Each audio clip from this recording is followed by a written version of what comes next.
Olá, começa agora mais uma edição do Correspondente Local, telejornal laboratorial do curso de jornalismo da Universidade Estadual de Ponta Grossa. Nesta edição, você confere. Instituto de Meteorologia alerta para riscos de chuvas intensas em Ponta Grossa. Ponta Grossa tem menos áreas verdes apontadas pela ONU. SUS começa a vacinar gestantes contra o vírus VSR em 2026. Sífilis cresce no Brasil e já é tratada como uma epidemia contínua. Bancas faturam com o novo álbum da Copa do Mundo. A Casa do Artesão se despede de Maria Eugênia Suraski.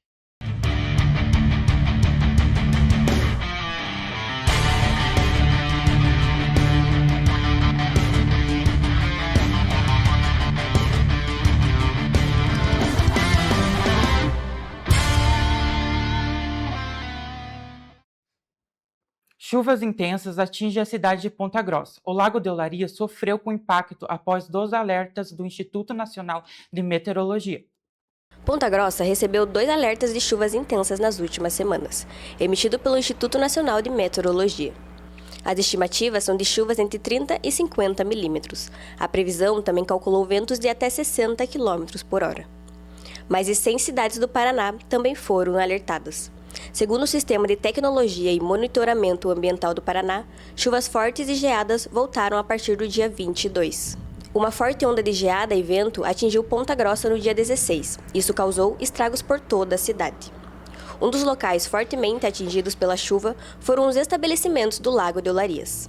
E no dia da tempestade aconteceu que, veio muito do nada.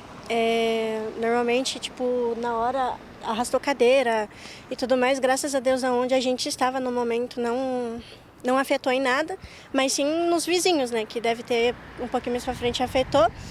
Literalmente, destruiu tudo, principalmente na parte da sorveteria, que alagou tudo.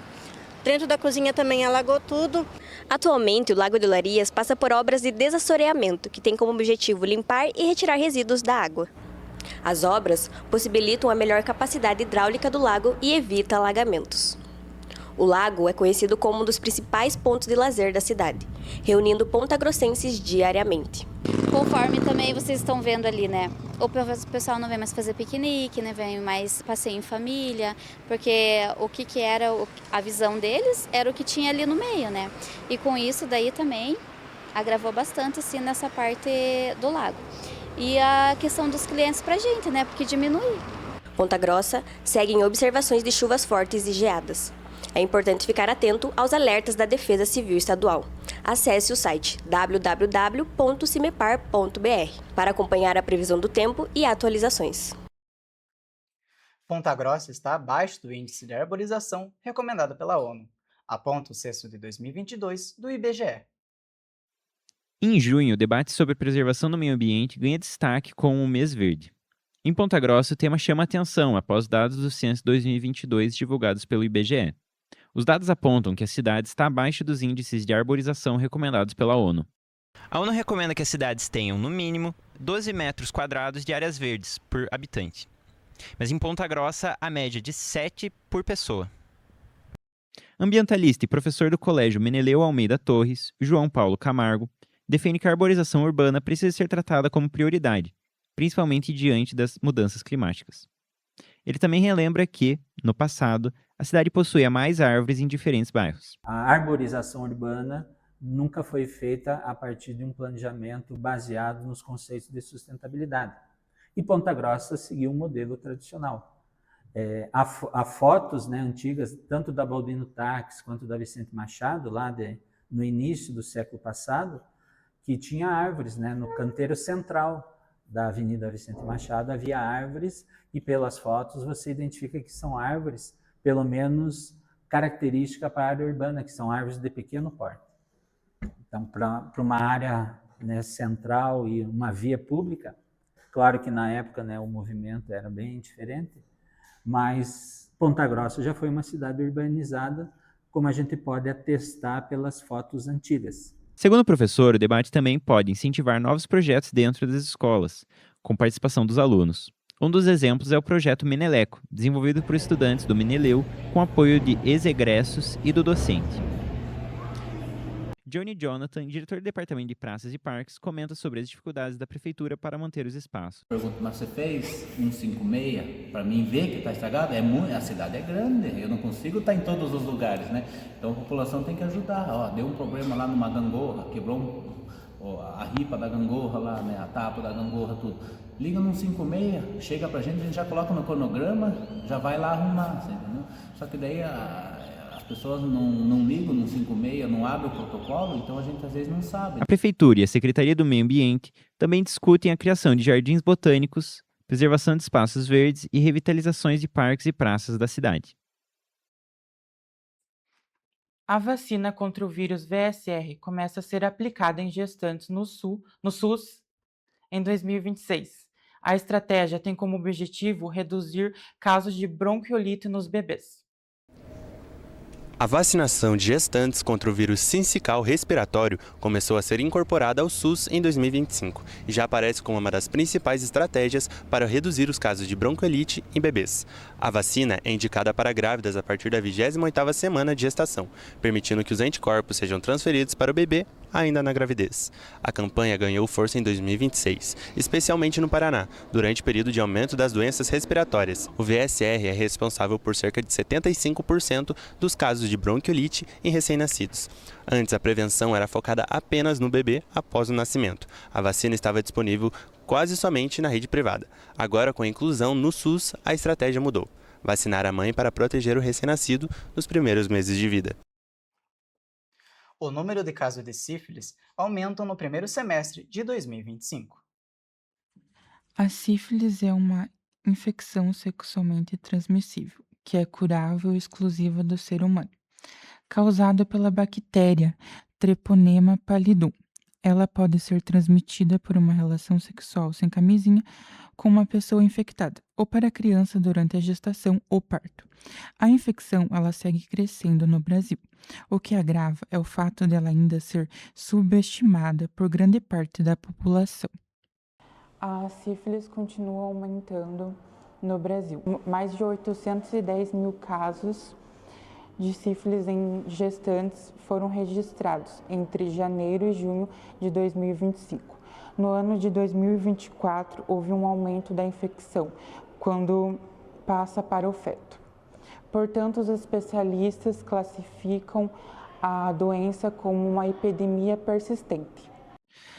A falta de uso de preservativos e o não tratamento dos parceiros também favorecem a disseminação da infecção.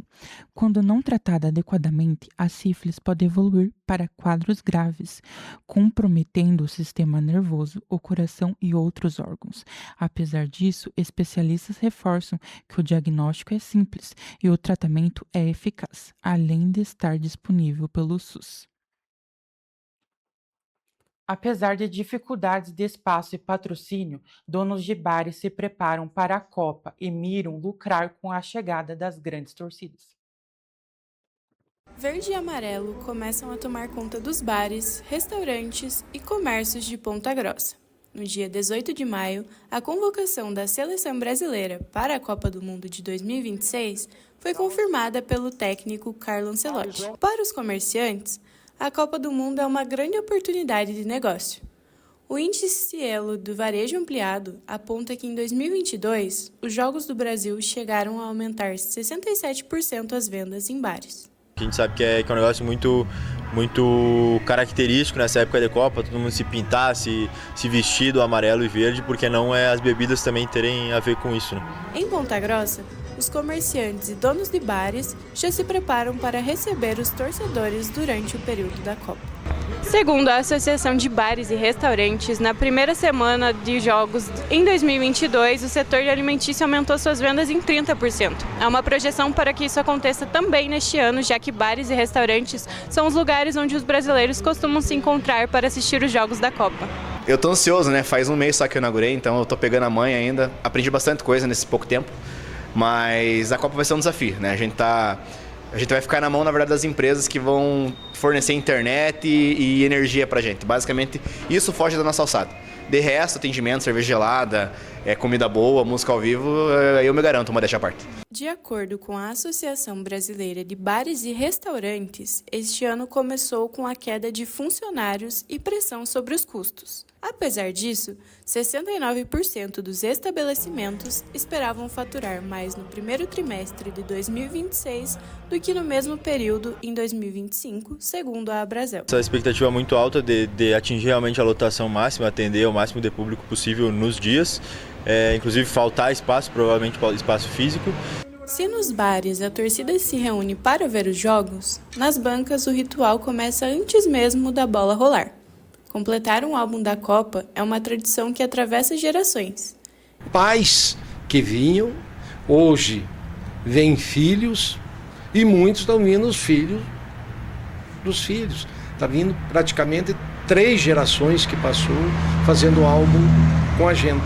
Neste ano, bancas faturaram 221% a mais com o álbum da Copa. A Copa 2026 será disputada no México, nos Estados Unidos e no Canadá. O Brasil tem sua estreia marcada para 3 de junho. Artistas lembram com carinho o legado deixado por Maria Eugênia Suraski na Casa do Artesão.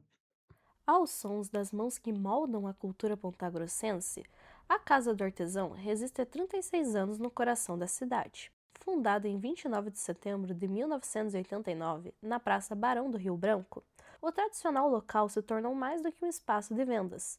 Virou um ponto de encontro de histórias, memórias e identidades dos Campos Gerais. Entre fios, palhas e tecidos, cada peça carrega marcas de um trabalho passado de geração em geração.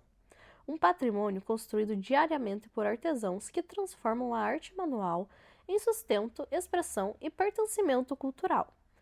A Casa do Artesão de Ponta Grossa surgiu com o objetivo de valorizar o trabalho manual e preservar tradições culturais da região dos Campos Gerais. O espaço reúne produções de artesãos locais e, ao longo dos anos, se consolidou como um importante ponto de incentivo à cultura na cidade. Mas neste mês, a Casa do Artesão amanheceu em silêncio.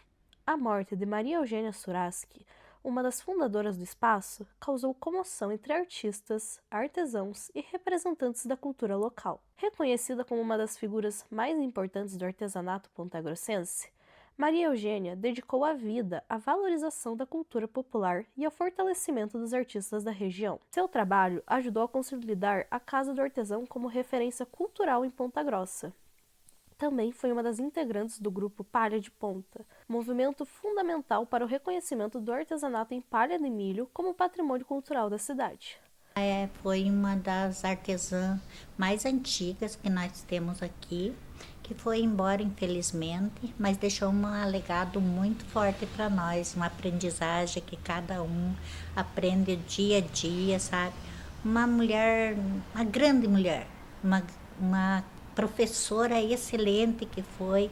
Mais do que peças artesanais, Maria Eugênia deixou ensinamentos, memórias e caminhos abertos para novas gerações de artistas. De segunda a sábado, no centro da cidade, a Casa do Artesão continua reunindo tradição, resistência e identidade popular.